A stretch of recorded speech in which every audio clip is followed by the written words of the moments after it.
نا انصافی کی سرزمین، سبق آموز کہانی۔ ایک شہنشاہ جب دنیا کو فتح کرنے کے ارادے سے نکلا تو اس کا گزر افریقہ کی ایک ایسی بستی سے ہوا جو دنیا کے ہنگاموں سے دور اور بڑی پرسکون تھی۔ یہاں کے باشندوں نے جنگ کا نام تک نہ سنا تھا اور وہ فاتحہ اور مفتوح کے معنی سے نا آشنا تھے۔ بستی کے باشندے شہنشاہ اعظم کو مہمان کی طرح ساتھ لے کر اپنے سردار کی جھونپڑی میں پہنچے۔ سردار نے اس کا بڑی گرم جوشی سے استقبال کیا اور پھلوں سے شہنشاہ کی تواضع کی۔ کچھ دیر میں دو قبائلی فریق مداح اور مداح عالیہ کی حیثیت سے اندر داخل ہوئے۔ سردار کی یہ جھونپڑی عدالت کا کام بھی دیتی تھی۔ مداح نے کہا، میں نے اس شخص سے زمین کا ایک ٹکڑا خریدا تھا۔ ہل چلانے کے دوران اس میں سے خزانہ برآمد ہوا۔ میں نے یہ خزانہ اس شخص کو دینا چاہا لیکن یہ نہیں لیتا۔ میں یہ کہتا ہوں کہ یہ خزانہ میرا نہیں ہے کیونکہ میں نے اس سے صرف زمین خریدی تھی اور اسے صرف زمین کی قیمت ادا کی تھی، خزانے کی نہیں۔ مداح عالیہ نے جواب میں کہا، میرا ضمیر ابھی زندہ ہے، میں یہ خزانہ اس سے کس طرح لے سکتا ہوں؟ میں نے تو اس کے ہاتھ زمین فروخت کر دی تھی۔ اب اس میں سے جو کچھ بھی برآمد ہو یہ اس کی قسمت ہے اور یہی اس کا مالک ہے۔ میرا اب اس زمین اور اس میں موجود اشیاء سے کوئی تعلق نہیں ہے۔ سردار نے غور کرنے کے بعد مداح سے دریافت کیا، تمہارا کوئی لڑکا ہے؟ ہاں ہے۔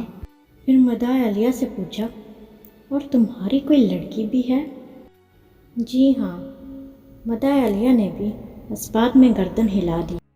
تو تم ان دونوں کی شادی کر کے یہ خزانہ ان کے حوالے کر دو۔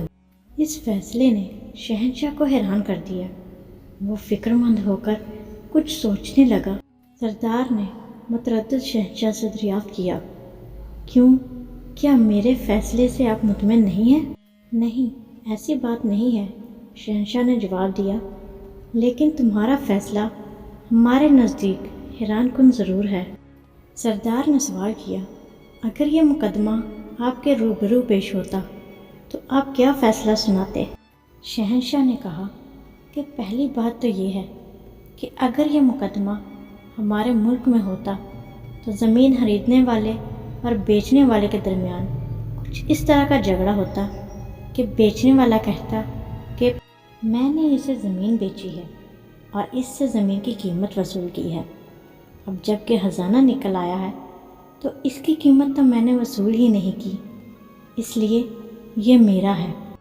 جبکہ خریدنے والا کہتا کہ میں نے اس سے زمین خرید لی ہے تو اب اس میں جو کچھ ہے وہ میری ملکیت ہے اور میری قسمت ہے۔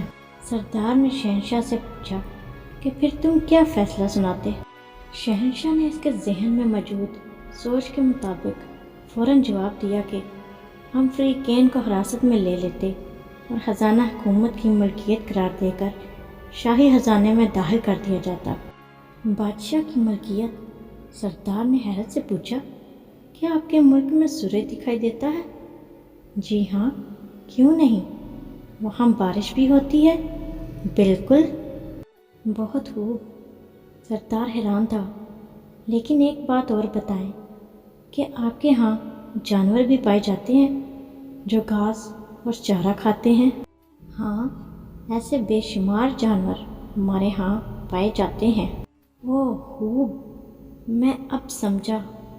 سردار نے یوں گردن ہلائی جیسے کوئی مشکل ترین بات اس کی سمجھ میں آ گئی ہو۔